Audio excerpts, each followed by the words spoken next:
ठीक है, मैं कुछ बातों को प्रारंभ करता हूँ पॉलिटिकल इंदौर के लिए विशेष रूप से। अगर ये चीज़ नहीं है आपके साथ, आप मसीही होने का अपना दावा के विषय में आपको सोचना पड़ेगा। हम जो है बार बार सबको सिखाते हैं, अगर आप परमेश्वर के हैं, यहोवा के हैं, तो ये कुछ प्रक्रिया, 4 प्रक्रिया आपके पास होना चाहिए। पहला मन फिराओ, दूसरा पापों से पश्चाताप, तीसरा अधिकार, चौथा उपस्थिति। ठीक है, मेरे साथ बोलिए। पहला क्या है? मन फिराओ, दूसरा पश्चाताप, तीसरा अधिकार, चौथा उपस्थिति। क्या आपने किया है? मैं जनरेशन से क्रिश्चियन हूँ, लेकिन परमेश्वर के सामने इसका कोई महत्व नहीं है।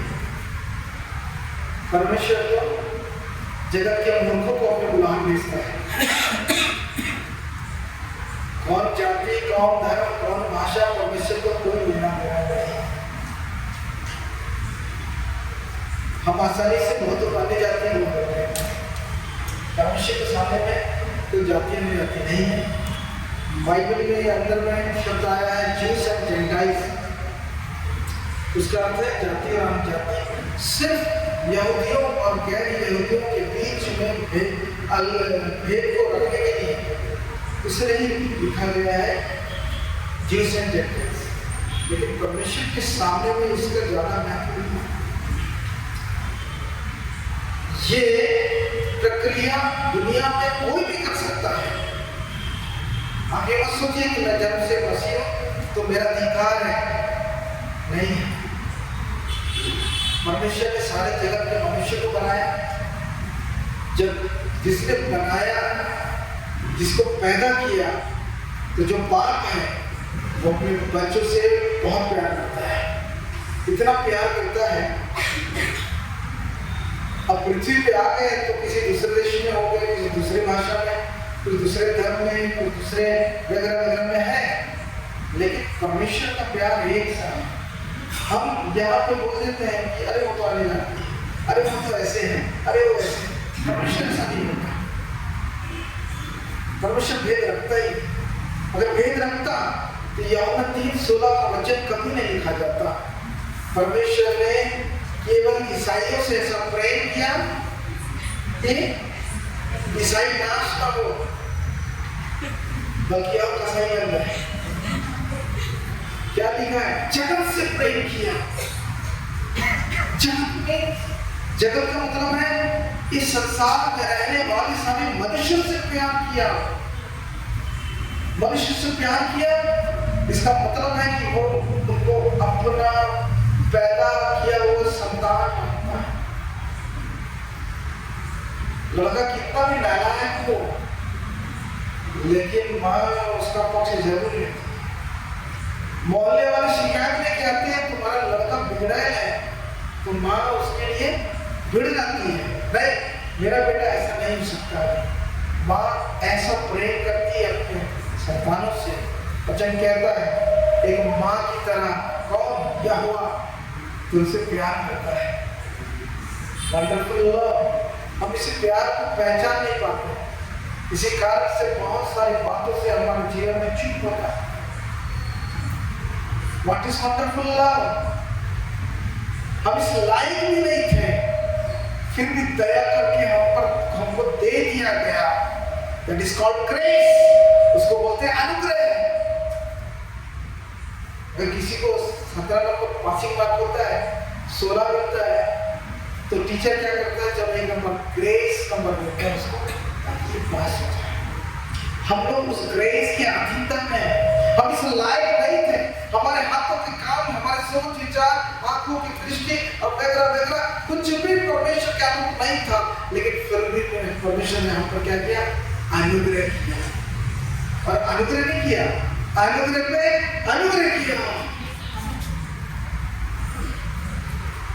और ये बोला My grace is sufficient for you. मैं जो तुम पर अनुग्रह कर रहा हूं वो तुम्हारे लिए पर्याप्त है। अब प्रश्न ये आ जाता है, ये अनुग्रह बहुत सारे लोगों को समझ में क्यों नहीं आता? अगर अनुग्रह समझ में आता तो आज परमेश्वर का राज्य जो है इंदौर में, मध्य प्रदेश में, छत्तीसगढ़ में पूरा ये में होता। बहुत सारे लोग परमेश्वर के सुसमाचार का प्रचार कर रहे हैं, लेकिन परमेश्वर से अनजान करता है। इस कारण से वो अनुग्रह समझ में नहीं आता है। यदि परमेश्वर में खो जाओगे, लीन हो जाओगे, डूब जाओगे, तब जो अनुग्रह समझ में आएगा। ऐसा हमारे साथ भी है। हम तो बिल्कुल नहीं समझते थे। जिंदगी भर Sunday school, youth meeting, church बड़े रेगुलर और बड़े एक्टिव चर्च में थे, लेकिन परमेश्वर से कोस कारण उसका अनुग्रह तो था, लेकिन अनुग्रह को हम एक्सेप्ट नहीं कर पाए। बाइबल में अनुग्रह के प्रकार हैं। पहला अनुग्रह है सारे मनुष्य जाति के ऊपर किया अनुग्रह। ध्यान से सुनिएगा, मैं कोई लेक्चरर नहीं जो लेक्चर दूं, ना मैं मैसेज देना मुझे आता है, मैं मैसेज नहीं देता हूँ। मैं सीधा सीधा राज्य के भेदों को सरल भाषा में समझाने की चेष्टा करता हूँ। समझ गए तो आपके और परमेश्वर के साथ बातचीत प्रारंभ हो जाएगी। और बार बार बोलता हूँ, यदि यहोवा आपका बाप है और आप कहते हो उसके बेटे हो, और एक बेटा अपने बाप से बात नहीं करता, तो सोचना पड़ेगा कि कैसा बेटा है। सोचना पड़ेगा। बार बार मैं कहता हूँ, अब 2025 साल ऐसा नहीं चलेगा, मैसेज वाली जिंदगी नहीं चलेगा। अब परमेश्वर के साथ साथ चलने का, उसके अंदर की आत्मिकता में आने का, उसके सामर्थ्य से बढ़ जाने का। जब सामर्थ्य से भर जाओगे ना, शायद दूसरे समझ में आएगा कि हम क्या नहीं। अनुग्रह पहला अनुग्रह सारा मानव जाति के ऊपर में हुआ, और मैं रेफरेंस ज्यादा नहीं करूँगा, हो सकता है आप मुझसे ज्यादा बाइबल पढ़े हो,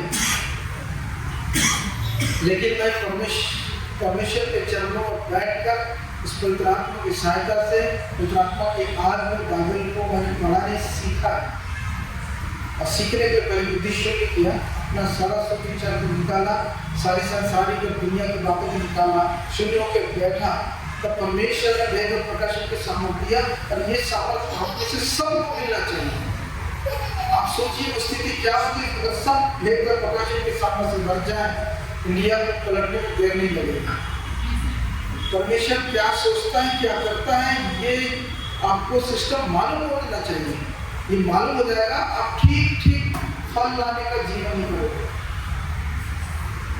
फल नहीं है आपके पास, मतलब परमेश्वर के सिस्टम क्या कर रहे हैं। तो पहला जो अनुग्रह जो है वो सारे मानव जाति के ऊपर है।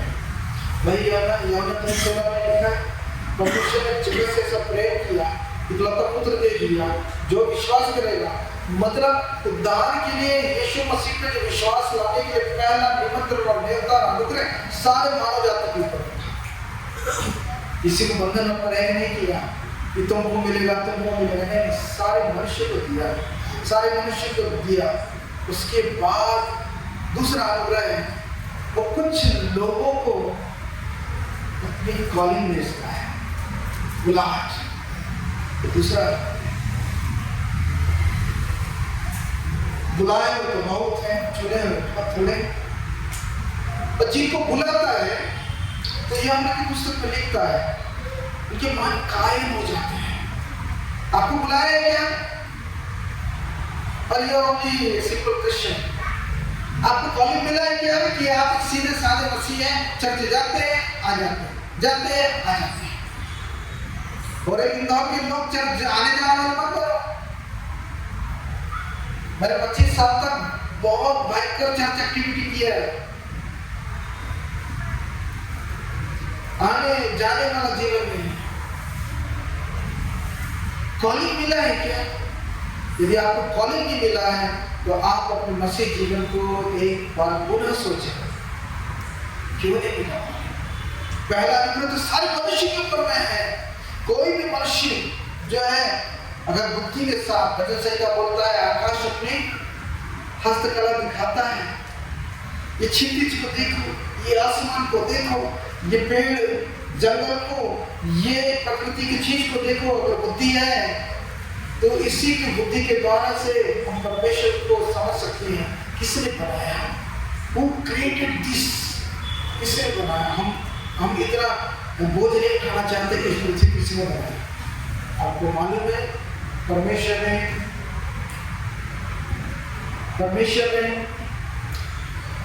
को समझने के लिए, अपने आप को समझाने के लिए परमेश्वर ने प्रत्येक को बुद्धि दिया है। पहले तो लोगों के पास बाइबल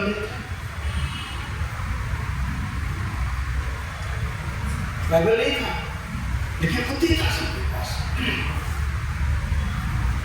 तो परमेश्वर ने बोला जो मैंने तुम्हें दिया है उससे बुद्धि को उपयोग करोगे तो मुझे जान सकते हो, इस प्रकृति को पहचानोगे तो मुझे जान सकते हो। आकाश हस्तकला को दिखाता है, पृथ्वी के छोर छोर तक उसकी आवाज गूंज उठती है। लोग समझना नहीं चाहते। कुंती क्या बोलता है?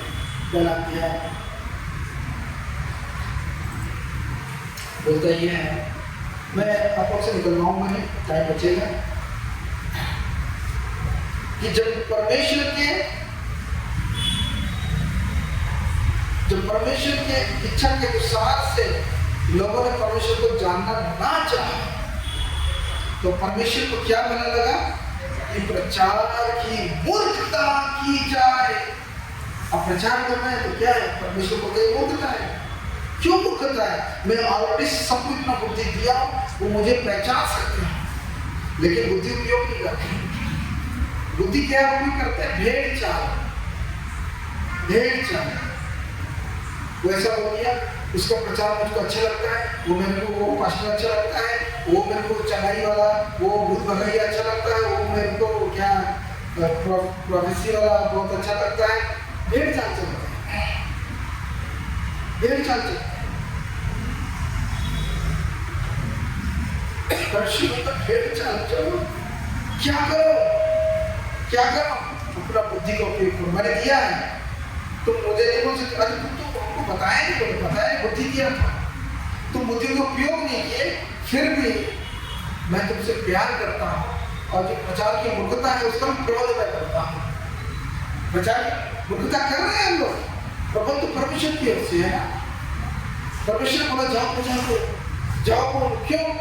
ये मेरी भेड़ जो है अपने चरवाही को नहीं पहचानती। यूहन्ना 10:10 में बोलता है जो उसकी भेड़ी होगी तो बोलता मेरी भेड़े मेरे शब्द को पहचानती है।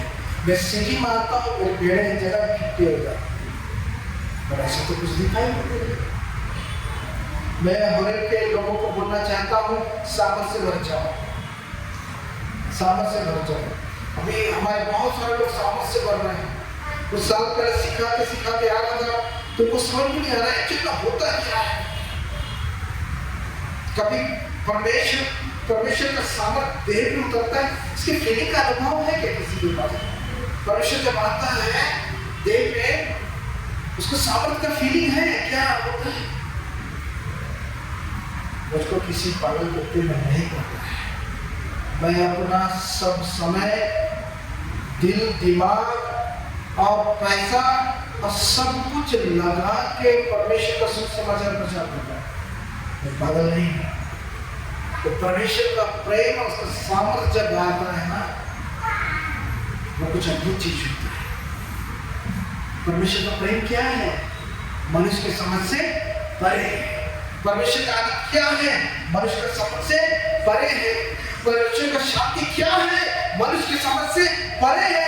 जब तक तुम्हारा परमेश्वर के साथ मेल मिलाप नहीं होगा, जब तक परमेश्वर के साथ तुम गुथ ना जाओ, जब तक तुम परमेश्वर तुम जो है एक ना हो जाओ, लीन ना हो जाओ, तब तक इस चीज का अनुभव नहीं कर सकते।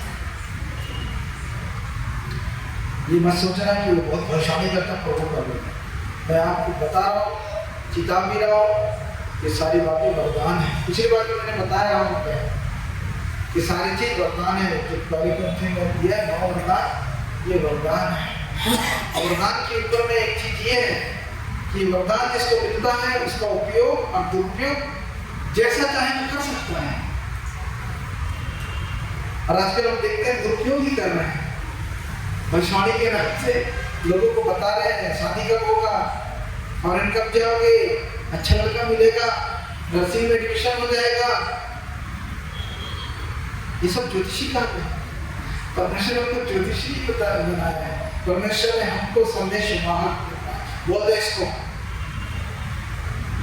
आज से 20-25 साल परमेश्वर उससे ऐसा बात करता था, नहीं चलते चलते रास्ते पे बात करता था, इसको बोल दे गुरुजी ये चर्च नहीं आएंगे।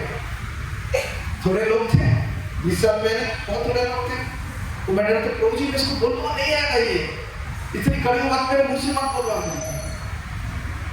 आवाज बंद हो जाती थी, क्यों नहीं बोलता प्रभु जी? फिर मेरे दिल में इतना नेगेटिव बोलूंगा, मेरे झुक में कौन आएगा? आवाज बंद हो जाती। कभी कभी किसी के यहाँ जाते, किसी के दरवाजे में आपको बताता हूँ सामत के साथ सेवा कैसे की जाती है। यदि आप बात नहीं करते हो तो ये सब चीजें आप नहीं कर पाओ। इसलिए वो तो पहले बात करने चालू करो। यदि आप बेटे हैं बेटी है तो अपने बाप से बात करनी चाहिए। ऐसे कदम रखने से पहले बोलता तू वहां से बिना बोले वापस नहीं आएगा, मैं तो ठीक नहीं होगा, तेरे को बोलना ही पड़ेगा। तू बहुत डरता है तेरा झूठ छिड़ जाएगा, इसको बोल के आ। क्यों? इसके प्राण लेने वाला। और मैं जाकर ऐसे सैकड़ों लोगों को मैंने बोला तुम्हारा प्राणी हवा लेने वाला ये नहीं बोलता है। मैंने बोला मन फिराओ, मन फिराओ, आंसू बहाओ, पापों को मान लो, उसके लहू से अपने गुनाहों को धो लो और गुनाह करना छोड़ दो। और जब दिखता है जो पाप को मान लेता है और छोड़ देता है, दया उस पर की जाएगी। आप कुछ नहीं किए हो, फिर आपका व्यक्तिगत समस्या है, उसके लिए आप जाके परमेश्वर आपकी प्रार्थना को सुने और नहीं सुनता, अरे बेटा है सुनता नहीं। आपने मन फिराया, पापों को माना, छोड़ दिया, कुछ चीज नहीं किया, लेकिन उम्मीद है कि मैं जब प्रार्थना करूंगा तब जो है मेरी प्रार्थना का प्रभु जी को जवाब देना पड़ेगा। क्यों? बिकॉज मैं जन्म से क्रिश्चियन हूँ, मैं जन्मजात ईसाई हूँ,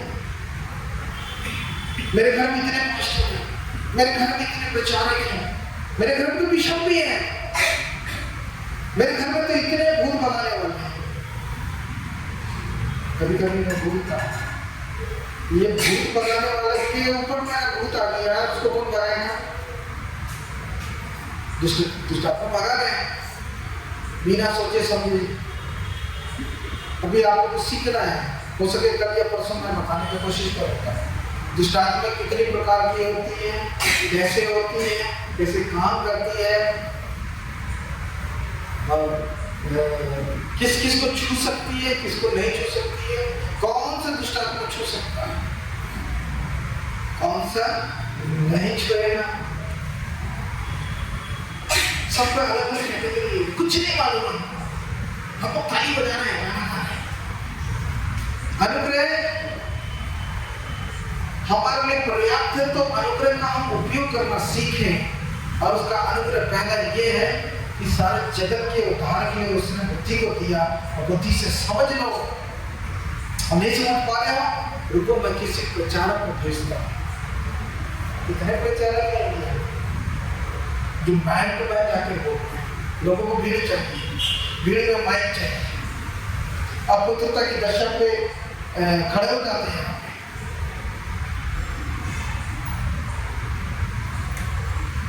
कैसे होते?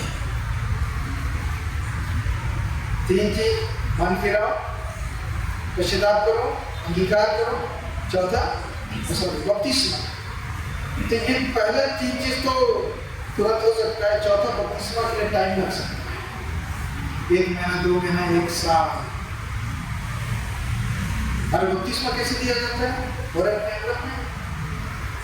जब परमेश्वर नाम का भी हमें दिया, 8 7 8 लोगों को दिया, साल में 2 बार बपतिस्मा का पानी होता है। मैं चाहता हूँ कि ये कमी यहाँ पे हो, यहाँ पे बत्तीसवां के ऊपर तैयार करें। बड़ा हो गया हूँ, वयस्क हो गया हूँ, ट्रेनिंग जाना है, हम लोग ईसाई लोग में तो संस्कार है, ऐसा सोच के मत लेना। ये सब कोई रीजन नहीं, बत्तीसवां घोषणा है कि हाँ प्रभु जी मैं तुझमें मिला हुआ हूँ। जब मैं डिक्लेयर करता हूँ, जब तुम खाते पीते समय मसीह का ध्यान, खाते पीते लहू के और मांस में सहभागी होते तो तुम मसीह के नए आने तक उसकी देह और मांस के प्रचार करते हैं। संस्कार नहीं करते, सब सीखना पड़ेगा। तो 4 बार होगी बत्तीसवां, एक ड्यूरेशन के बाद होगा।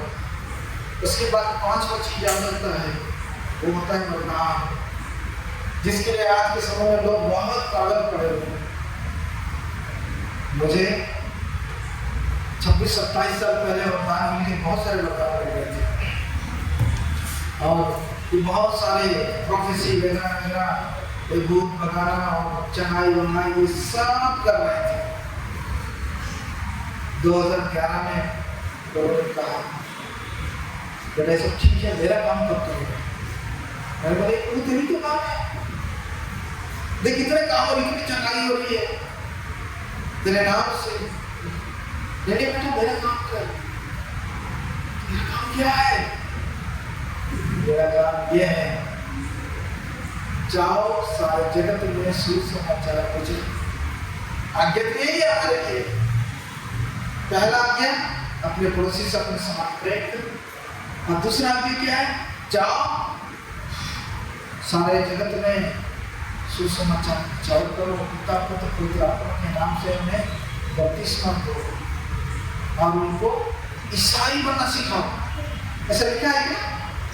मरकुस मत्ती के आखिरी का वचन है, उन्हें चेला बनना सिखाओ। चेला समझते? ईसाई को डिसाइपल समझते? भक्त बनना सिखाओ। जो भक्त होता है ना, स्वामी ने तल्लीनता के साथ भक्ति करता है। हम मसीही हैं, ईसाई हैं, लेकिन हम भक्ति नहीं करते। और परमेश्वर चाहता है कि उसके लोग जो उसकी महिमा करें, तल्लीनता के साथ डूब जाए, खो जाए, लीन हो जाए, ऐसा यहोवा की आराधना करे। ऐसा कोई नहीं कर रहा है। खो जाओ, मैं बोलता आप खो जाओगे, उसका आत्मा के सामर्थ्य आएगा ना, मेरी बातों को सुन कर। वो जो आता है ना, ऐसे आनंद और ऐसी चीज से भर जाते हैं, मैं एक्सप्लेन नहीं कर सकता। मैं आपको बोलूंगा कि गुलाब का खुशबू है, आप समझ जाएंगे, क्योंकि गुलाब का खुशबू आपको ही मालूम। लेकिन मैं कहूँगा ये गुलाब नहीं है, ये जुलाब का खुशबू है, तो उसको समझ नहीं पाएंगे, क्योंकि जुलाब का क्या खुशबू होता है आपको मालूम नहीं है, इसलिए इमेजिनेशन आपका काम नहीं करेगा। वैसे परमेश्वर का जो सामर्थ आता है, जो परमेश्वर का आत्मा आता है, तो वो आनंद और शांति को लेकर आता है। उसको मैं कैसे एक्सप्लेन कर सकता हूँ? क्योंकि आपके पास अनुभव नहीं है। मैं कितने भी शाब्दिक के भले शब्दों को उपयोग कर लूँ, वो आपको समझ में नहीं आएगा। ये तो एक व्यक्तिगत अनुभव है, और अनुभव ये होगा कि आप अपने जीवन को भक्ति में लेकर जाओगे, तब ये अनुभव होगा।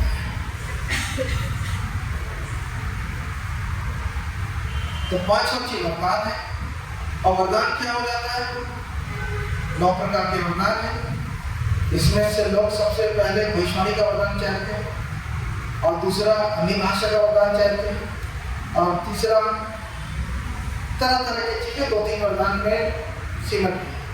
अब इनको मैं कहता हूँ वरदान ऑपरेटर। मैं भी कई किसी जमाने में वरदान ऑपरेटर था।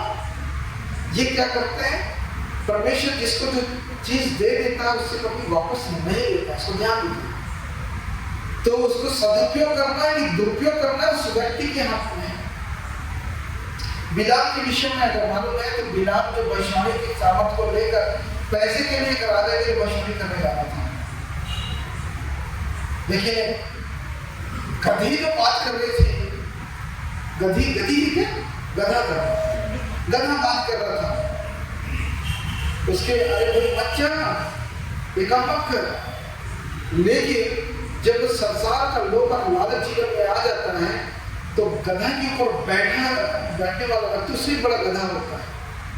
कारण ये गधा कैसे बात कर रहा है बिना एक बार नहीं सोचा, लेकिन उसके 7 प्रश्न का जवाब दे रहा था।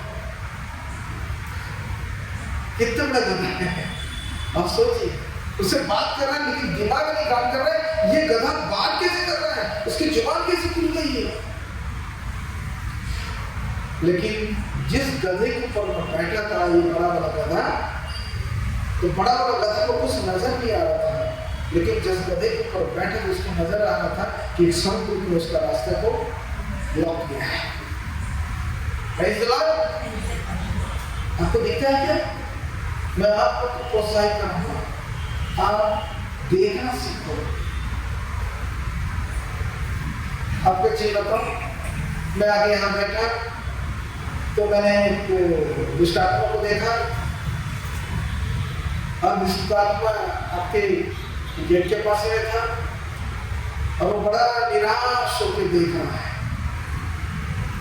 मैंने देखा बैठा देखा। जहां जाते हैं तो उस एरिया के सारे दुष्टात्मा को हम देखते हैं। ये सामर्थ आपके पास भी होनी चाहिए, आप देखते नहीं। और उसके बोला मैं हवा की मदद नहीं करता। क्यों? मैं दुश्मन को देखता हूँ। मेरा दुश्मन क्या है? ये स्पिरिट्स घूम रहे हैं। मैं आपको बताना चाहता हूँ, हॉरर की शिक्षा जो प्रभु ने हमको दिया है, प्रभु के साथ चलोगे, ये छोटे मोटे चिल्ले पिल्ले है ना, ये आपको देखकर भागेगी। हमारे कलीसिया के अंदर में कभी भी दुष्टात्मा निकाला नहीं जाता, क्योंकि घुसते ही नहीं है।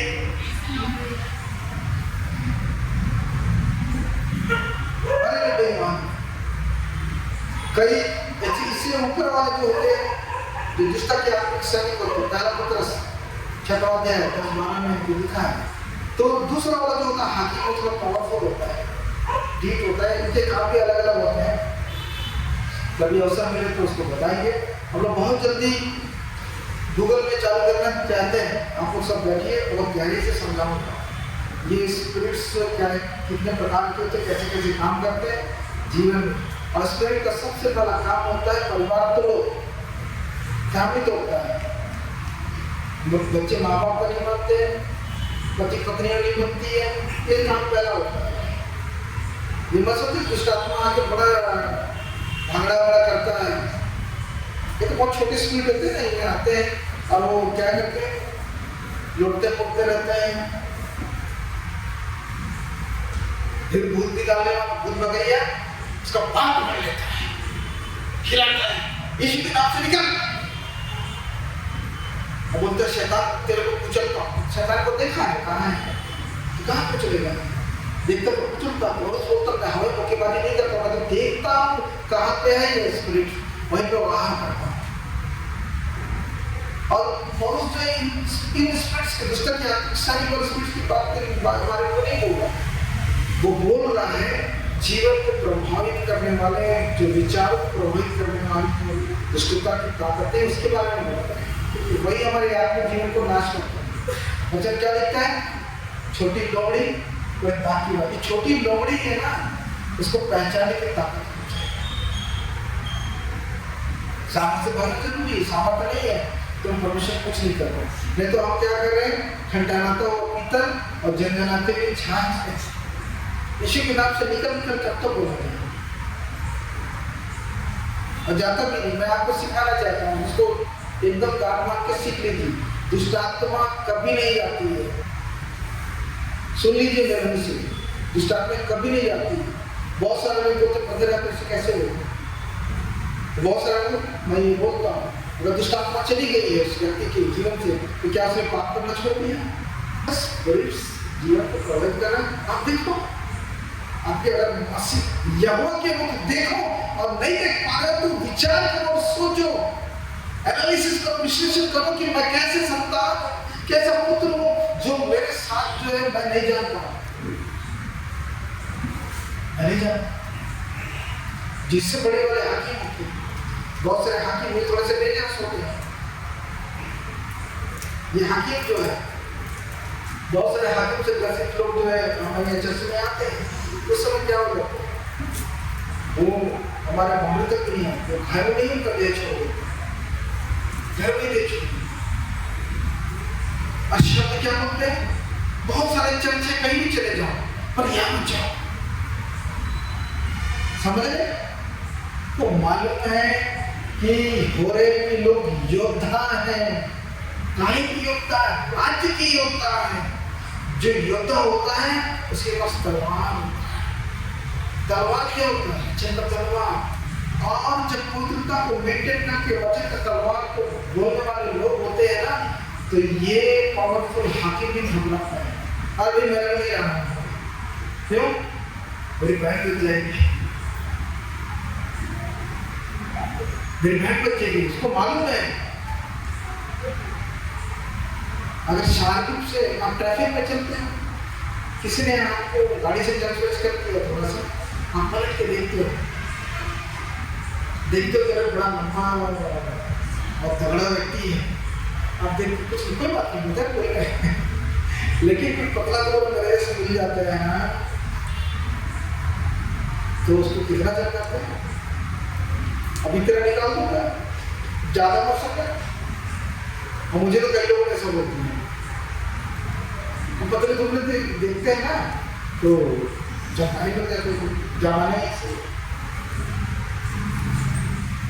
मैं मार्केट में चला जा रहा था, जयपुर से मार्केट में, तो वहाँ पे एक ऐसे ही 6-7 फुट का व्यक्ति वो मेरे बाजू से गुजरा और फिर वहाँ पे अपना बाइक खड़ा किया, दौड़ के मेरे पास आया एकदम।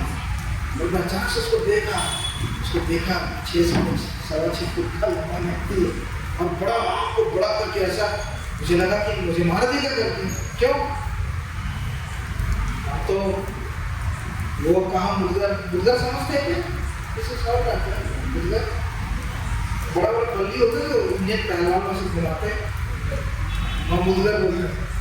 वो कहाँ मुर्गर था और कहाँ माचिस के थे, अगर एक हाथ मार देता क्या हो जाता? उसको आया हमारे सामने आया तो क्या है, मुझे समझ में नहीं आया, लेकिन वो व्यक्ति बोलता है तू आ गया है ना, जैसे ये लाइन बोला तू आ गया है ना, तेरा समझ गया बड़ा बुजुर्ग है, माचिस की हो गया। एक हाकिम था उसके अंदर, चलते फिरते रहोगे ना, उनको बड़ा ऑब्जेक्शन होता, बहुत ऑब्जेक्शन। बड़े बड़े लोग ये जान लो कि इन्हीं सामर्थ्यों के साथ लड़ रहा है। नहीं तो लूसीफर सबसे ज्यादा भ्रमित करने वाला ताकतवर सामर्थ्य है। शैतान का क्या काम है मालूम है? भ्रम पैदा करने वाला। ये जो करे ना, ईश्वर के नाम से निकल जा, मुझे फोटो दिखा रहा है, आपको सुंदर लड़का मिलने वाला है, आपकी बेटी फॉरेन जाने वाली है, आप तो ऐसा हो जाएगा वैसा हो जाएगा, ये भ्रमित कर, इसमें लगेगा। परमेश्वर आपको फॉरेन जाने के लिए बशवाली नहीं कराना चाहता। परमेश्वर हमारी आत्मा को जीतने और उसको बलवंत करने को परिश्रम करना चाहता है। बलवंत करो, because I am powerful, तुम्हें पावरफुल। ऐसा हो सकता है कि बाप बलवंत है और संतान लोग जो है सीखे पहलवान। इसलिए जब 5वां चीज वरदान में आते हैं, तो यही वो स्टेज होता है कि जहाँ पे शैतान अपना अटैक करता, भ्रम करता है। और भ्रम ये रहता है कि लोगों के जीवन में भ्रम को डालता तो कितना छुपराता करता है। देख तेरे हाथ से कितने लोग चंगे हो जाते हैं, तो कितने भूत भगा दिया है, तो कितना अच्छा वचन बोलता है, तेरे को तो सब मालूम है, तो इतने घंटों घंटों प्रार्थना करता है, इतने घंटों घंटों बाइबल पढ़ता है। ये काम करता है इसी स्टेज में, 5वें स्टेज में शैतान काम करता है। एक पहला स्टेज में कभी भी आपको अंगीकार करने नहीं देगा। अंगीकार के स्टेज में शैतान कभी भी आप किसी को उद्धार करता अंगीकार करो कभी नहीं करने देगा। और ये 5वें स्टेज के अंदर में वो क्या करता है? भ्रमित करता है और लोग इसको लग जाते हैं। हम वर्तमान में देखते हैं कितने भूत बगैर लोगों में, वही तो बहुत मजा आता है।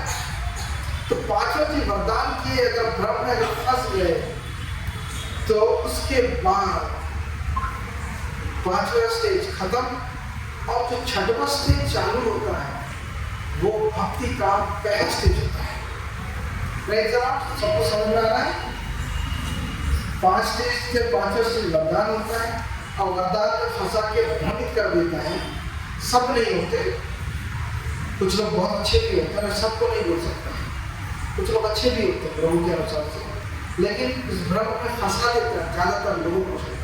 अब देखो, अब मैं चैलेंज से बोल रहा हूँ, अब देख लो सबका चीज भसाड़ी और भूत बकरियां करने वाले यही कर रहे हैं, क्योंकि उनको 5वां स्टेज में यदि शैतान लूसीफर को भ्रमित नहीं करेगा तो ये 6वें स्टेज चले जाएंगे। 6वां स्टेज जो होता है वो भक्ति का पहला स्टेज होता है। फर्स्ट स्टेज ऑफ डिसाइपलशिप और सबसे बड़ा ग्रेट कमांडमेंट, इंग्लिश में बोलते हैं महान आज्ञा क्या है? जाओ सारा जगत में सुसमाचार सुनाओ, पिता पुत्र पवित्र आत्मा के नाम से बपतिस्मा दो और उनको भक्त बनाओ। तो जब भक्त बनाना है तो 5 स्टेज में सुरक्षित करके आपको सर्टिफिकेट में लेके जाना है तो क्या करेगा? अगर आपके पास वचन का सामर्थ आया है, यदि आपके पास पवित्र आत्मा का सामर्थ, आप मत सोचना, मैं कभी नहीं सोचता कि मेरे किसी का जेल बदल दिया। बहुत सारे लोग हमारी बात को सुनकर, प्रचार को सुन के जेल बदल जाता है, लेकिन उसका क्रेडिट हम नहीं ले सकते कभी। We are nothing before the altar of God. कभी मत लेना। पहले बहुत सारे जो वाली जाति में से आते थे, मेरा पैर पड़ते थे, मैं महाराज ऐसा मत करो, ऐसा मत करो, लेकिन फिर भी आके कई लोग पैर पड़ लेते थे, क्योंकि हमें जाति में कल्चर है गुरु का जो है पैर पड़ना है तो पैर पड़ सकते थे। मना करने के बहुत मैं एक शब्द बोलता था, तुरंत उसको तुरंत बोलना है, मैं तुरंत बोलता था, उसमें फैक्टर ऑफ सेकेंड भी मैंने नहीं करना है। और शब्द बोलता था God this is for you, ये जो आदर है ये तेरे लिए है, मेरे लिए नहीं है करके। अगर आप भक्ति में जाओगे, इस मर्म को, इस भेद को, उस तथ्य को समझ में आओगे कि परमेश्वर की महिमा में रंच मात्र भी हम नहीं चुरा सकते, चुराना भी नहीं है। तो 6वां स्टेज जो है वो भक्ति का पहला स्टेज है। और जो महान आज्ञा ये है कि सुसमाचार सुना, बपतिस्मा दो, और फिर ये अवस्था क्या किसमें लेके आओ? चेले बनने में, डिसाइपलशिप में, भक्त बनाओ। तो आपके पास यदि यहोवा की से सामर्थ्य होगा, आप भक्त बनाओगे, नहीं तो क्या करोगे? हाँ बहुत अच्छा, बहुत चर्चा है, बहुत अच्छा, बाइबल तो बहुत अच्छा, अन्य भाषा भी लाना, हाँ बहुत अच्छा है, बात है, वही तो पवित्र आत्मा है। दुनिया में बहुत सारे अन्य भाषा अगर नहीं बोलेंगे तो परमेश्वर ने बोला condition apply, if you don't talk in tongues you are not my people. ऐसे हम बोलेंगे, लेकिन अन्य भाषा में नहीं बोलोगे तो तेरा मेरा कोई नाता नहीं है, कोई कंडीशन अप्लाई नहीं है। लेकिन कोई बोलता है तो बहुत अच्छी बात है, कोई अन्य भाषा बोलता बहुत अच्छी बात है, हम वरदानों के विरोधी नहीं है, लेकिन उसका सदुपयोग करने के पक्षधर है, दुरुपयोग करने से बचे।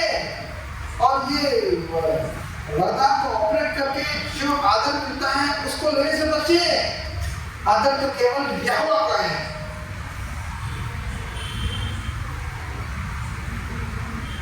आदर तो केवल यहोवा का है। तो यदि हम किसी को 5वें स्टेज से 6वें स्टेज में लेकर जा सकते हैं डिसाइपलशिप में, तब उस महान आज्ञा को पूरा कर रहे हैं कि उनको चेला बनना सिखाओ, तब तो महान आज्ञा पूरा कर रहे हैं। हम सब करते हैं, लेकिन बाप को बात नहीं मानते हैं। मैं भूत भी बना लेता हूँ, मैं भविष्यवाणी भी करता हूँ, चढ़ाई भी करता हूँ, अनिवार्य भी बोलता हूँ, मैं तो पता नहीं क्या क्या करता हूँ, लेकिन पिता की आज्ञा को नहीं मानता। आज्ञा यह है बेटा जाओ ना, सबको चेला बनना सीखा, 6वें स्टेज में लेके जा, वो तो नहीं कर पा रहे। क्यों? क्यों? इसलिए कि हमारे परमेश्वर के साथ सीधी बातचीत नहीं है। ये बार बार बोलता हूँ, पहले भी आया तो बोला बात करना सीखो या बात नहीं कर पाते।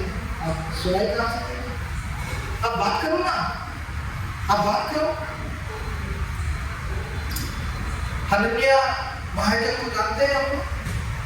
हनन्या महायाजक, हनन्या महायाजक के पास परमेश्वर जाता है, परमेश्वर का बातचीत पहुंचता है उसके पास। अब परमेश्वर से कैसे बात करें? बहुत खूबसूरत स्थल है वो, प्रेरितों का है कि परमेश्वर को बोलता है, अरे भाई हनन्या, वो वहाँ पे एक शाऊल नाम का व्यक्ति है, वो अंधा हो गया है, उसको जा तो प्रार्थना करना, उसके आँख वो देखने लगेगा। तो हनन्या बोलता है, भाई वो कुछ मैंने सुना है, ये तेरे लोग को सताता है, बातों कूदता है। हाँ, वो ऐसा कर तो रहा था, लेकिन अब वो नहीं करेगा क्योंकि मेरा चुना हुआ है। हनन्या बोलता है, वो क्योंकि ऐसी बात है, तेरा चुना हुआ है। ओके ठीक है, मैं भी चले जाता हूँ। कहाँ जाना है प्रभु? अरे वो फलाने को मिल जाएगा क्या? अभी है क्या? हाँ है, चलेगा, वो रहेगा, उसको जाने नहीं जाएगा नहीं। क्यों? वो 3 दिन से तो खाना नहीं खा रहा है, शांत पड़ गया है। उसने जिस रोशनी से मुलाकात किया ना, उससे पहले शाऊल क्या करता, सोचता था कि मैं परमेश्वर की सेवा करता। जब परमेश्वर के साथ मिला, शांत पड़ गया, अरे ये तो मैं क्या मूर्ख कर रहा हूँ, मैं सोचता हूँ मैं सेवा कर रहा हूँ, मैं तो गलत काम कर रहा हूँ। यही बहुत सारे लोग, बाइबल पढ़ने वाले लोग, प्रार्थना करने वाले लोग, वरदान अपने लोग यही सोचते हैं। इनमें से कोई चीज खराब है, मेरी को करना बहुत जरूरी है। आप खूब बाइबल पढ़ो, खूब प्रार्थना करो, खूब वरदानों से खूब बचाओ, लेकिन शैतान के भ्रम में उसमें मत फंसो। मेरे पास इतना ही लिखा है, शैतान के भ्रम में मत फंसो। इस वरदान जो है परमेश्वर के सेवा के लिए है, मेरे पैसे कमाने का साधन है। एक भाई आए, उससे मिले, बहुत अच्छे भाई की समिति कर रहे थे, 1.5 साल से बंद कर दी समिति, उससे मुलाकात हुआ। तो मैंने कहा, ब्रदर आप समिति करने क्यों बंद करती हैं? अरे आप लोग सबको ऐसी है। मैंने क्या हो गया? मैंने क्या करूँ? आप कुछ नहीं किया। तो आपके जैसे सिस्टर थी, वो प्रार्थना की, मेरी बेटी को दुष्टात्मा पकड़ा था, प्रार्थना की और वो ठीक हो गई, उसका भूत चला गया। तो क्या प्रॉब्लम हो गया? बोले वो फोन करके बोलते मेरे अकाउंट में 10,000 रुपये डालो, मेरे अकाउंट में 10,000 रुपये डालो। क्यों? हमने तुम्हारे बेटे का भूत बनाया है। यहाँ परमेश्वर ने अपने पुत्र को सेत में दे दिया, एक शब्द नहीं बोला, और शैतान के भ्रम में आकर अगर हम वरदान फिट करते हैं तो अकाउंट में 10,000 जब चालू की तो पैसे नहीं होते थे, मीटिंग्स बन जाती थी, ये शहर वो शहर मीटिंग बन जाती थी, और दिन नजदीक आता था, रिजर्वेशन नहीं होता था। तो मैं तो शुरुआत के समय में सोचता नहीं था, लेकिन बाद में लोगों की एक चीज का सोचता था, सेवक का बन गया, रिजर्वेशन नहीं कराओ तो जाएंगे कैसे? हम लोग 3-4 लोग जाते थे। सोचता था कि मेरा क्या काम, हम लोग का काम हो सके, रो देगा, व्यवस्था करेगा। फिर 2 दिन और भी नहीं है, अब तो चिंता पीड़िता की स्थिति हो गई, कैसा होगा? अरे प्रभु का कुछ नहीं, मुझे नहीं सोचना, मैं अपने आप को संभाल करता, मुझे नहीं सोचना कि पैसे का प्रॉब्लम है। और पता लगता है कि किसी जमाने में कभी हमारा अकाउंट नंबर दिया था, ठीक उतना आने जाने का किराया उतना अमाउंट को डाल दिया है। और आपको बताओ, सेवा के शुरू से हम अपना अकाउंट नंबर किसी दूसरे को देने से पूछते नहीं, मतलब हमारे को अपना जीवन करो। फिर भी कुछ लोगों के पास हमारा अकाउंट नंबर चला गया, अब उम्मीद नहीं रखते ना, बोलते नहीं हमारे को से अपना पैसा डालो। क्या तो बाप के साथ में हो तो चिंता थोड़ी करके क्या खाएंगे क्या पिएंगे। वो बोलता है कि जो तुम्हारे वस्त्र होंगे ना, उससे मत होंगे, तो क्यों चिंता करें? तो पैसे तो आते थे, परमेश्वर प्रभाव करता था। कोई आगे हाथ पर पकड़ा के चले जाता था, एग्जैक्ट उतना ही अमाउंट जितना हमको जरूरत है। तो पवित्र आत्मा यदि साथ में है तो उसके लिए बात लिखा गया है कि जब तुम संतान बनो, अभी तो हमेशा ही संतान थोड़ी, हम ऐसा मानते हैं, हम बड़े ईसाई लोग बड़े अच्छे होते श्रेष्ठ होते हैं, हम मूर्ति पूजा नहीं करते, हम वो नहीं करते, हम ये नहीं करते। अरे पवित्र को मालूम नहीं है, जैसा परमेश्वर तेरे से प्यार करता है, जैसे ब्राजील का एक अपराधी से प्यार करता है, एक जापान का एक वैज्ञानिक से प्यार करता है, रशिया साइबेरिया का बेल्जियम के इंसानों से भी उतना ही प्यार करता है जितना तेरे से करता है। परमेश्वर ने प्यार करना देख लिया। हम ईसाई को बोलते हैं कि हम तो मेरा पर्सनल बात है, परमेश्वर इससे मेरे ज्यादा करता है, तो उस पर्सनल बात के लिए तुमने किया क्या? कुछ नहीं किया, लेकिन दावा रखता है और प्रार्थना करके कुछ जवाब भी मिलता है। एक बार हमको तो कॉल आया हॉस्पिटल से, तो हमारे साथ संगति भाई थी, मेरे को हार्ट अटैक आया, तो उन्होंने उनके सामने में एक क्रिश्चियन फैमिली था और उसको 3 महीने से आई कांट सी में एडमिट थे। तो वो क्या था, तो बता दिया हमें ब्रदर को बुलाओ, बोलो तो प्रार्थना करेंगे। तो मुझे फोन किए और ठीक है हम आ रहे हैं, ब्रदर आपको भी देख रहा है, अभी तो आई कांट सी में एडमिट हो, तो चले उनकी प्रार्थना की। जब वो प्रार्थना की तो जिस दिन जाने वाले थे उसके शाम को वो बेड से हटा के प्राइवेट केबिन होता उसमें चले गए। तो क्या ठीक है हम वहाँ पे जाएंगे, वहाँ पे गए।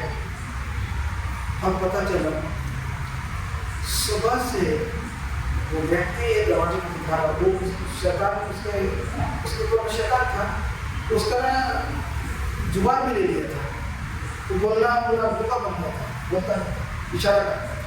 तो सुबह से दिखा रहा है सुबह से दरवाजे को, डर रहा है दरवाजे में क्या है।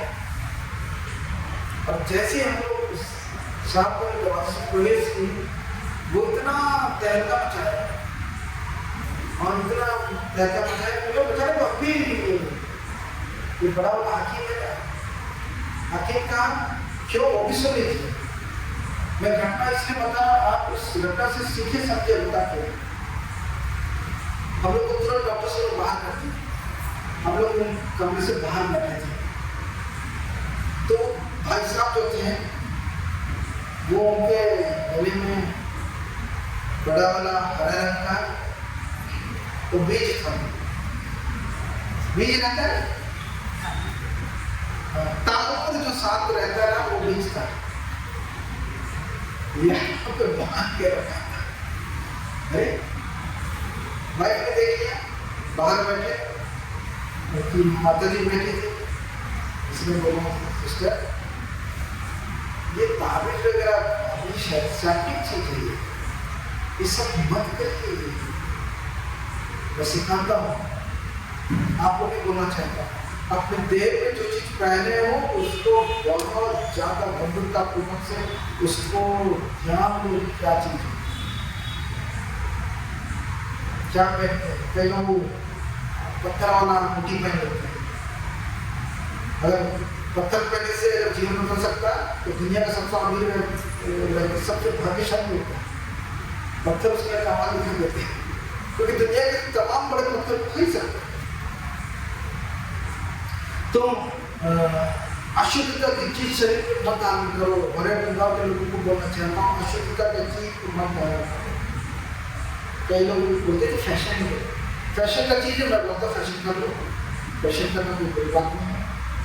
आपको पाउडर लगाना है, ये लगाना लगा लो भाई, इससे क्या होगा, पाप थोड़ी लगा लो। फैशन के लिए मैं कहना चाहता हूँ, आपको जो मर्जी फैशन करना करो। फैशन को क्या बोलते, समय के अनुसार से सबने सब निकाल चला है। 1970s में हम लोग बहुत छोटे थे तो सब बेल बॉटम चलता था, हम भी बेल बॉटम वो चलन खत्म, फैशन। फिर 80s आया तो नैरो पेंट आई, फिर 80s का उत्तरार्ध में बैगी आ गया। अगर किसी ने देखा हो तो ये झोला झोला वाला ऐसा पहनते थे। फिर उसके बाद दूसरा तीसरा आ गया। इस समय के अनुसार से वस्त्र और पहनने के चलन होता था। फैशन फैशन करने से कोई बात नहीं है। लेकिन आप बोलोगे कि ब्रदर तो बोले हैं, मैं तो अपने चर्च में बोलूँगा कि लिपस्टिक लगा लो, पर बोलता भाई इतना डार्क वाला मत लगाना कि सारे दुनिया आपको देखे। कह रहे फैशन उस लिमिट तक करो जहाँ तक होंडा करना, जहाँ तक एक समाज के अंदर में लोग उसको दूसरी दृष्टि से ना देखें। ना लगा लो, क्रीम लगा लो और पाउडर लगा लो, हल्का फुल्का लिपस्टिक लगा लो, जो करना है। अच्छे कपड़े पहन लो, और अच्छे कपड़े पहनेंगे तब तो लोगों को पता चलेगा कि वी आर ब्लेस्ड। अच्छा भोजन करेंगे तब पता चलेगा वी आर ब्लेस्ड। और एक चीज आप बोलना चाहता हूँ, अगर जिसने प्रभु को जाना है वो सीरियसली गंभीर कभी नहीं रहेगा। ऐसा हो सकता है वो मुझे आज से कर दिया और मैं ऐसा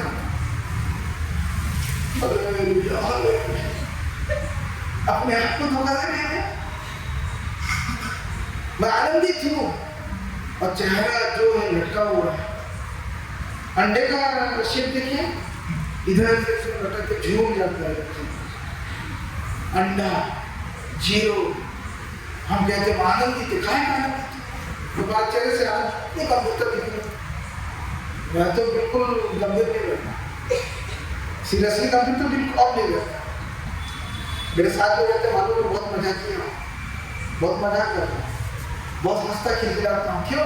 परमेश्वर ने सिखाया, प्रभु ने सदैव आनंदित रहा। हाँ आप बात करते तो मैं नहीं करता हूँ, उसी सावधान करो तो मैं पाप होने नहीं देता। मैं कोई भी अशुद्धता अपवित्रता अपने देह में, अपने जीवन में, यहाँ तक कि अपने घर में भी नहीं आने देता।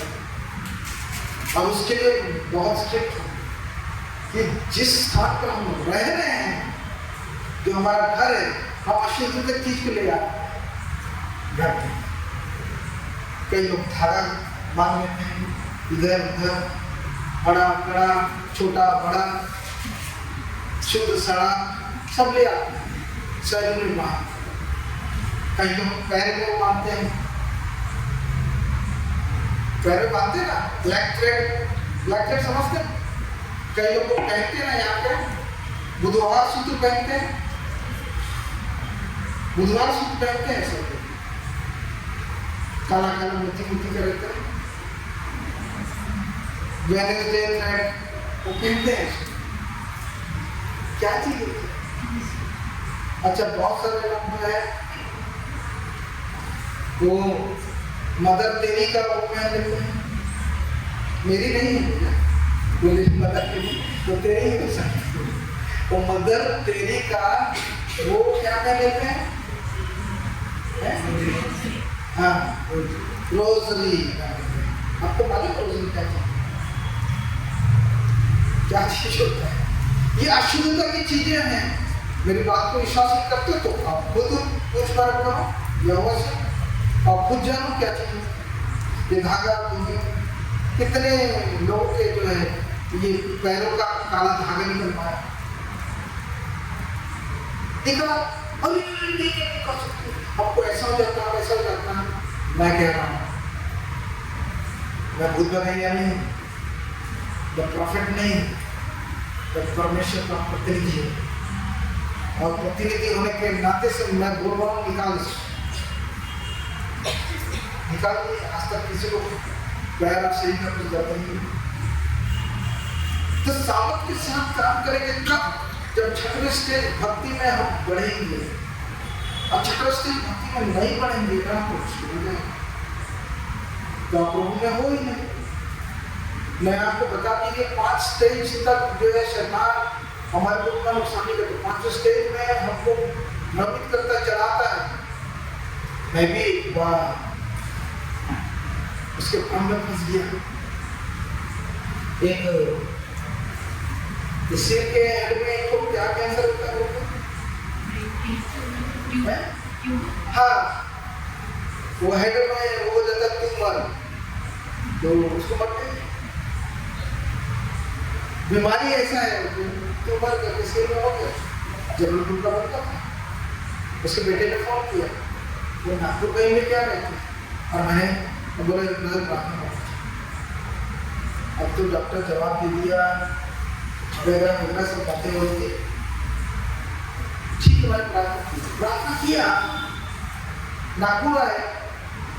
अब क्षेत्र में जाने से पहले जब उनका प्रिलिमिनरी जो बिफोर ऑपरेशन कुछ तैयारी होती है, उसमें देखते कि कुछ सिम्टम्स नहीं दिख रहा है, सारे सिम्टम्स गायब हो गए। फिर से जांच कर पता चलता है कि ट्यूमर जो है तो जिंदा हो गया। अब ये घटना जब हुआ तो उसके बेटे ने मुझे फोन किया, बहुत धन्यवाद दिया और बोला कि आपने प्रार्थना किया, बस यही पे चुप कर गए, आपने किया। अरे हमने कुछ नहीं किया।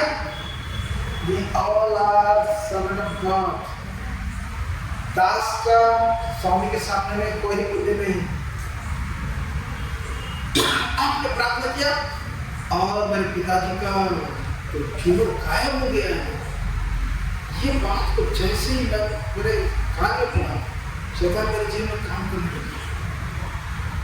उसी से बोला देख बापरे, तू प्रार्थना करता क्या क्या हो जाता है, ये सब बातें आने लगती। अब मुझे पता नहीं चला ये बातें मेरे जीवन में। स्पिरिचुअल वॉर यही होता है, आत्मिक युद्ध यही होता है। आत्मिक युद्ध ऐसा नहीं कि तलवार लेके ऐसे ट्रंचन कर रहे हैं आपको।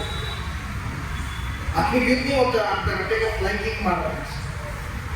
आत्मिक युद्ध क्या होता है? तुम्हारा मन में तो असाध्य रोग लगा है। मन में क्या है? असाध्य रोग लगा। अब ये मन को तो काट के चढ़ा दे, और मन को चढ़ाने से उत्तम बलिदान और कुछ चीज नहीं। तो क्या कर रहे हैं? मन को ही भ्रमित कर रहा, देख तू ऐसे करते ऐसे करते। परमेश्वर आए तो बोले क्या विचार कर रहा है, क्या सोच रहा है? जब शैतान स्पिरिचुअल वॉर में अपना हथियार फेंकता है, हम लोग भी कभी कभी इच्छा में कुछ समय के लिए हम लोग उसके चक्कर में फंस जाते हैं। तो ना फंसे तो उसके लिए क्या करता है? परमेश्वर ने बलवत्त बनाओ। और जब बलवत्त बन गए तो ये छोटी छोटी दुष्टात्माएं आती है ना, इधर भागने करते हैं। अगर आप इस भागने से बचना चाहते हैं तो पतंजलि का बिस्कुट मत खाओ। पतंजलि के बिस्कुट खाएंगे ना तो कभी इधर रुकेंगे, कभी इधर रुकेंगे, कभी पैर ऊपर करेंगे, कभी ऐसा करेंगे। बाबा जी जो है सब वो एक्शन करके दिखाते हैं। ऐसा चर्चेस में होता है। वो बात को ध्यान से समझिए, दूसरों को बताइए। और मैं बोलता हूँ यदि मैं परमेश्वर की ओर से हूँ तो फिर ये छोटे वाले स्पिरिट हमारे परमेश्वर के महिमा और आराधना के समय में क्यों घुस जाते हैं? मैं रविवार को आया हूँ, हर एक दिन में रविवार को बोलते हैं हाकी का दिन। मैं हाका हुआ है कि रविवार के दिन में हमारा राजा महाराजा यहोवा जो है अपने सियासत में विराजमान होगा और सारे बंदों को आना पड़ेगा और झुककर घुटने टेक कर उसको दंडवत करने के लिए हम आए हैं, उसकी महिमा करने, आदर देने, प्रशंसा करने आए हैं। तो बीच में एक छोटा सा चिट्टा पिट्टा वाला स्पिरिट आ जाएगा और यहाँ पे क्या करेगा? भ्रमण करेगा।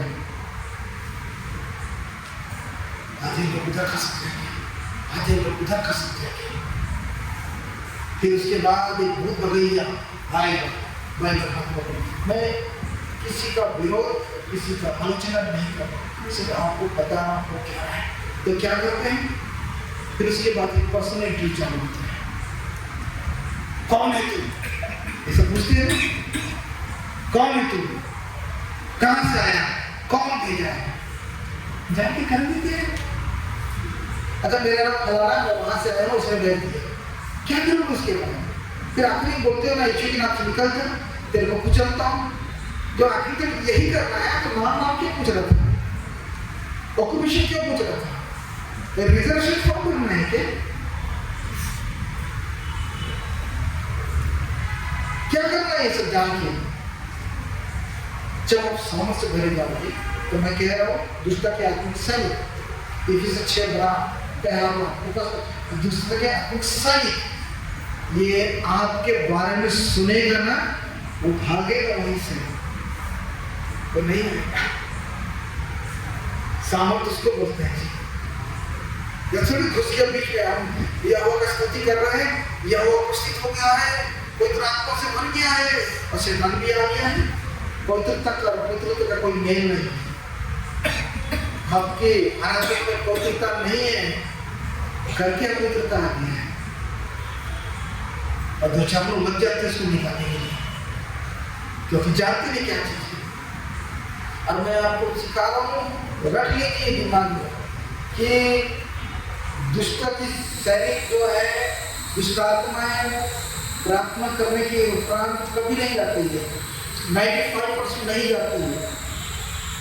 लोग सोचते छोड़ दे, क्योंकि वो बड़ा हरकत करने बंद कर देता तो लोग ये एज्यूम कर लेते हैं कि उसके दुष्ट आत्मा चला गया, वो हरकत करना बंद किया है, दुष्ट आत्मा चला गया तो प्रमाणित है।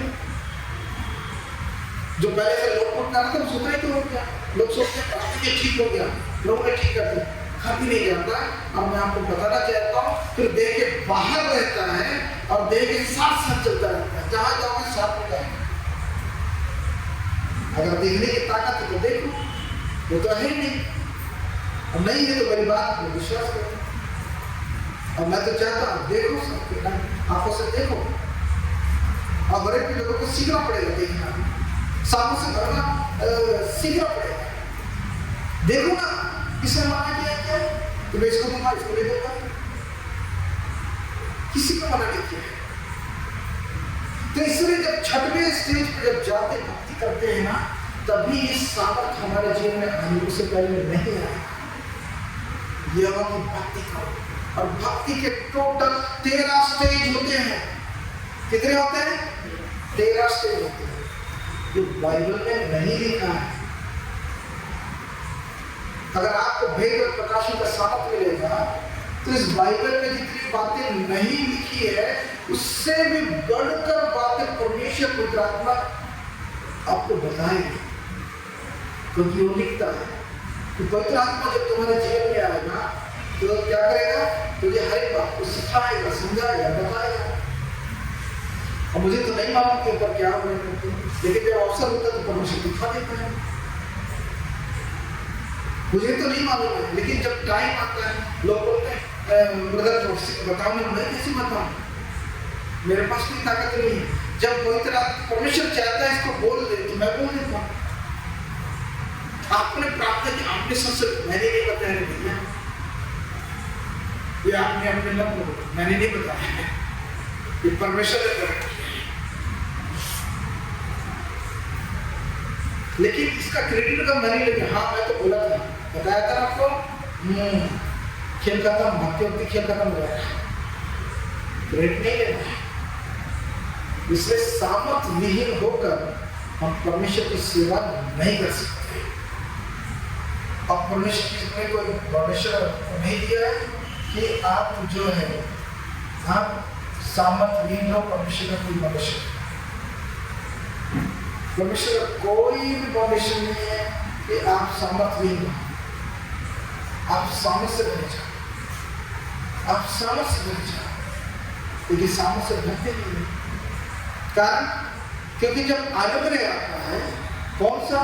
दूसरा पहला वाला अनुग्रह पता है, जाना मिलेगा सारे नाम आता है, लेकिन जो दूसरा वाला अनुग्रह आएगा ना, तब वो बोलता है ईसाई नहीं जाता। जितनों ने उसे ग्रहण किया, उसने संतान होने का अधिकार दिया।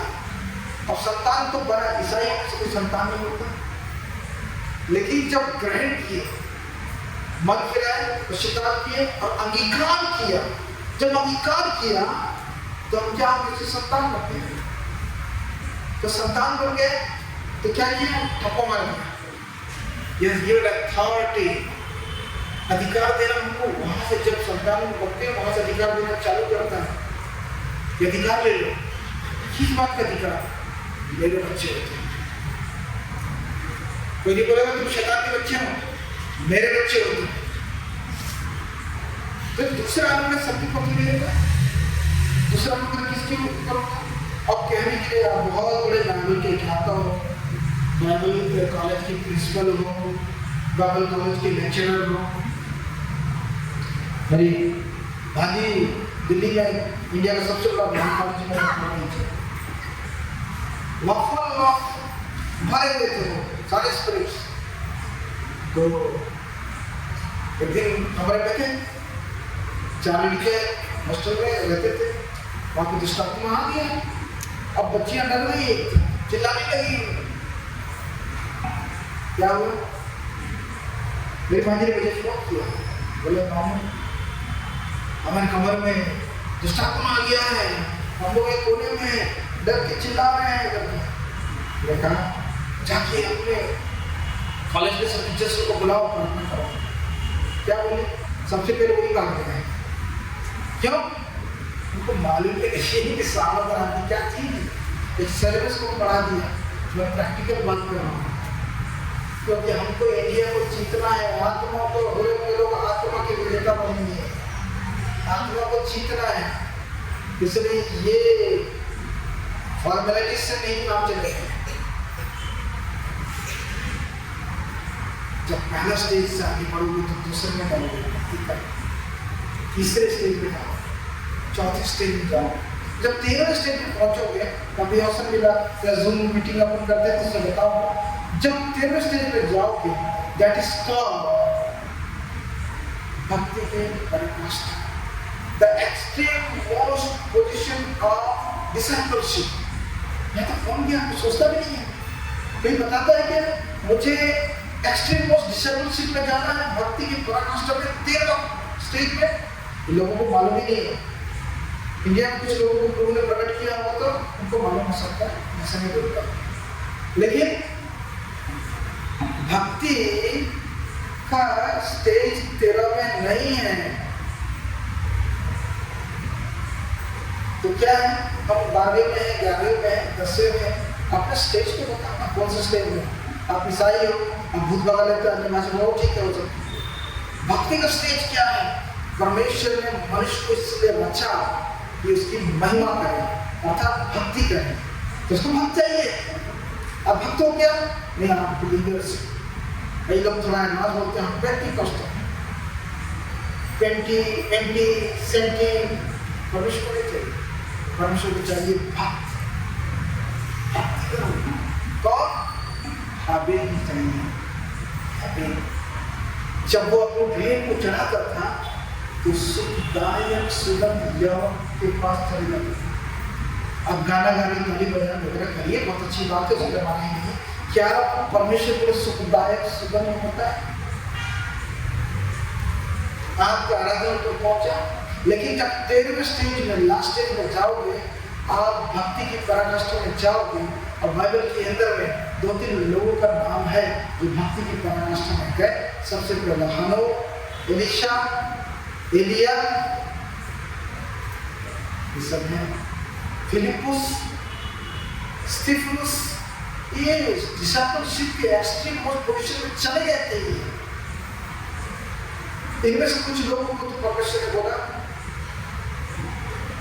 जब पाप आया पृथ्वी में आदम, उसके साथ मृत्यु दिया।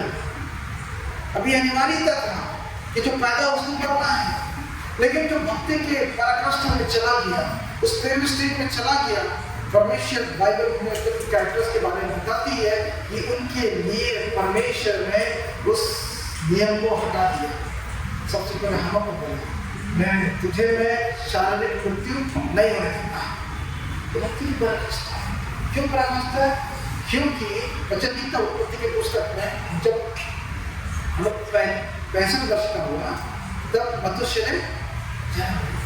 जब मथुशेलह जन्म लिया तो परमेश्वर ने मथुशेलह के ऊपर में भी बड़ा जबरदस्त काम किया उसको।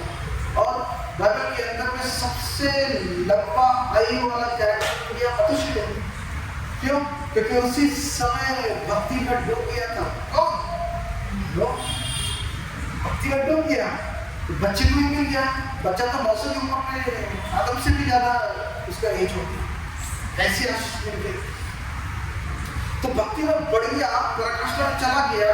तो परमेश्वर ने बोला अब ये जो देह के ऊपर में, शारीरिक देह के ऊपर में जो नियम है कि मृत्यु आएगी, इससे तुमको आजाद करना है। तो सबको आजाद करेगा क्या? नहीं।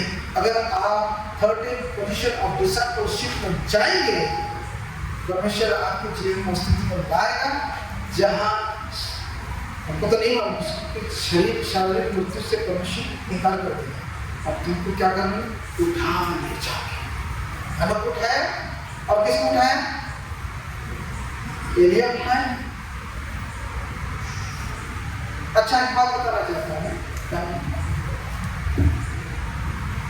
आज देना चाहता हूँ कि जितने लोग को मृत्यु होता है, हम लोग सब प्रार्थना करते हैं।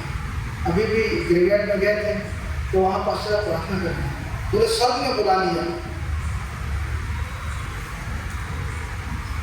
गाना भी गाते हैं हम यीशु के साथ एक दिन स्वर्ग में। मेरे पूरे कोई स्वर्ग नहीं जाने वाला है, इस चीज को ध्यान लीजिए। हम कहाँ जाएंगे? जब जीवन की पुस्तक खुली जाएगी, न्याय होगा, तो हमको स्वर्ग राज्य में प्रवेश मिलेगा। स्वर्ग में तो प्रवेश लगता है, 3rd हेवन, हमारा परमेश्वर निवास स्थान, हम लोग आने के लिए नहीं। लेकिन जब न्याय होगा तो जिसका नाम है उस यीशु के राज्य में, निर्णय के राज्य में, स्वर्ग के राज्य में प्रवेश होंगे, और ऊपर से एक बिलौनी सिंहासन उतरेगा, और यीशु जो है वक्ष और मेघना परमेश्वर का प्रतिनिधि बनकर इस पृथ्वी पर शासन करेगा, और हम उसी शासक के अधीनता में रहेंगे, स्वर्ग का राज या निर्णय का राज्य। लेकिन 99.9999% लोग सोचते हैं मरेंगे तो स्वर्ग जाएंगे। अच्छा बहुत बदमाश आदमी रहता है ना, मर जाता है तो भी सामने स्वर्गी लगा देते हैं, फांसी ना लेते हैं। हमारा तो लगाते हैं, बताओ मरने के बाद सब नीचे जाते हैं। इब्रानी के पुस्तक में पढ़ सकते हैं, नीचे जाते हैं, नीचे में है गोस्तान। जब तक यीशु नहीं आया तब तक नीचे जाते थे। यीशु आ गया तो जिसको हिंदी में ट्रांसलेशन में स्वर्ग लोक बोल दिया गया है, लोग उसको स्वर्ग शब्द सोचते हैं। इंग्लिश में क्या बोला गया? उसको पैराडाइज बोला गया। तो पैराडाइज इस समय एम्प्टी है, नीचे में खाली है, कोई नहीं है, और सारे लोग वहां पे कहाँ चले गए? ऊपर चले गए। ऊपर कहाँ चले गए? 2nd haven, not in 3rd haven में परमेश्वर का सिंहासन है, दरबार है। तो सब नीचे जा। एलिया को भी नीचे जाना चाहिए था। एलिया को क्यों जाना चाहिए था? हम लोग को क्यों जाना चाहिए था? इसलिए यीशु ने कहा मार्ग, सत्य और जीवन मैं ही हूँ, बिना मेरे द्वारा कोई पिता के पास नहीं जा सकता। तो यीशु तो आए नहीं, पैदा ही नहीं हुआ था। तब तक के लिए जितने मर रहे थे उनको कहा गया था इन पैराडाइज। ग्रीक का वर्ड है पारादीस, इंग्लिश वर्षन में उसका पैराडाइज, हिंदी में उसको स्वर्ग लोक बोलते हैं। जाकू को बोलता है यीशु दाहिने वाले, तो आज तेरे साथ स्वर्ग लोक में होगा। कई लोग बोलते हैं यीशु तो उसको स्वर्ग लेके चला गया, जाकू को घर नहीं है, उससे पश्चातापी मन के कारण से बोला स्वर्ग लोक में। यीशु स्वर्ग जा रहा था। इब्रानी की पुस्तक बोलता है कौन है जो पृथ्वी के निचले स्थानों पर उतरा और बंधुआई को बांध ले गया? तो कौन? यीशु ने जब उस बलिदान को किया तो इतना नहीं, यीशु ने उस बलिदान को किया तब एक घटनाक्रम को होना बाकी था। बड़े ध्यान से सुने, 5 मिनट बोलना चाहता हूं। जब यीशु ने बलिदान को किया, घटनाक्रम क्या होना था कि जो बलिदान किया था एक बार का सर्वकालिक निष्कलंक निष्पाप का मेमना बनकर मूसा की व्यवस्था के अनुसार से जब बलिदान किया तो वो घटनाक्रम क्या था कि यीशु का लहू अगर पूरी तरीके से पवित्र है और निष्कलंक है तब तो यहोवा उसको स्वीकार करेगा, तब वो बलिदान मान्य होगा। और आने वाले सारे मनुष्य के लिए जो है जानवरों के लहू ने इससे यीशु को उद्धार करता अधिकार करने से जो है उसके राज्य में प्रवेश की छूट मिल रही। तो यीशु ठहरा रहा। अब आकाश में क्या हुआ? वेदी में उसका लौटम का, जैसी लौटम का वेदी में सियाल सामने वेदी लौटम का परमेश्वर ने उस लहू को स्वीकार कर लिया, एक्सेप्ट कर लिया। जैसे एक्सेप्ट कर लिया तो ये मान लिया गया है कि यीशु निष्कलंक और निष्पाप, कोई पापी और कलंकित व्यक्ति का लहू जो है एक बार के सर कटी के पापों के बलिदान नहीं माना जा सकता। इसलिए निष्कलंक और निष्पाप निर्णय बना लहू टक्कर वेदी में, और वेदी का लहू को परमेश्वर के सामने दायक सुगंध ठहरा, एक्सेप्ट किया। जैसे एक्सेप्ट किया उसने तुरंत जो है मंदिर का पर्दा पीछे से हट गया और बोला अब आने जाने के लिए जानवर का लहू नहीं चाहिए। अब जैसी मंदिर का पर्दा फटा, यीशु तुरंत पैलेस के अंदर में जाके उनको जाके सुसमाचार सुनाया, देखो मैंने ऊपर बलिदान कर दिया है, क्या करना है हमको? तुमको भी क्या करना है? मेरे नाम का अहंकार करना। पैलेस के अंदर भी अहंकार हुआ, तो टाको भी वहाँ अहंकार किया। उसके बाद इब्रानी का पुस्तक बोलता हूँ बंधुभाई को बांध ले गया। जब बांध ले गया का मतलब है लिमिटेशन बताता है, जो पैराडाइज का लिमिटेशन था उसमें जितने लोग थे उनको लेकर ऊपर आया, और आने के बाद यीशु खुद आया और फिर जो है क्या किया, वो जीवित हो गया, उसी देह को रिटेन किया, नया देह और उसी देह को रिटेन किया, और जो पैराडाइज में इतने लोग थे वो ऊपर सेकेंड हेवन में चले गए। सेकेंड हेवन के विषय में वजह से क्या बोलता है कि आकाश में कोठरियों को बनाता है। सेकेंड हेवन के विषय में क्या लिखा है? वो आकाश में कोठरियों को बनाता, कोठरी मतलब रूम्स। तो जितने भी लोग हैं जो पैराडाइज से उठाए गए थे वो सेकेंड हेवन में है अभी, ठीक है। इसके अलावा कुछ लोग और होते हैं जिनको अभी अब कुछ पड़ता है, तो किसी को कुछ परमेश्वर बहुत भला लगता है तो किसी को चुन के अभी भी लेके जा सकते, ठीक है, सेकेंड हेवन। लेकिन 99% लोगों को सेकेंड हेवन नहीं लेके जाता है, सब मरे पड़े यहीं पर रहते हैं, उनकी आत्मा भी यहाँ रहती है। समुद्र का पुस्तक बोलता है कि मैंने पृथ्वी पे और व्यर्थ बात को देखा, क्या धर्मी क्या अधर्मी दोनों की गति एक समान, मतलब बड़े तो सब RIP हो गए, रेस्ट इन पीस, शांति के साथ पड़े रहो। RIP लिखते रहते ना आप लोग, शांति के साथ पड़े रहो। कहाँ पे? जहाँ मैंने वहीं पे पड़ोगे। लेकिन जब अंतिम तुरंत फूकी जाएगी, समुद्र में जो मरे हैं, आग में जो मरे हैं, जगत में मरे हैं, वो सारे लोगों को दे देगा। अंतिम तुरंत लास्ट में वो दे देगा, ठीक है। तो पैराडाइज से आने के बाद यीशु ने क्या किया? फिर से चेलों को छूट गया, 40 दिन के साथ रहा। उसके बाद फिर से देह के साथ यीशु ऐसा गया 40 दिन का पेश उठा। लेकिन इस बीच उसने अभी काम किया। मैं चाहता हूँ इस वर्ष को पढ़े लिखे उसके बाद लूका 24 का 45, लूका Gospel of Luke chapter 24 and verse 45.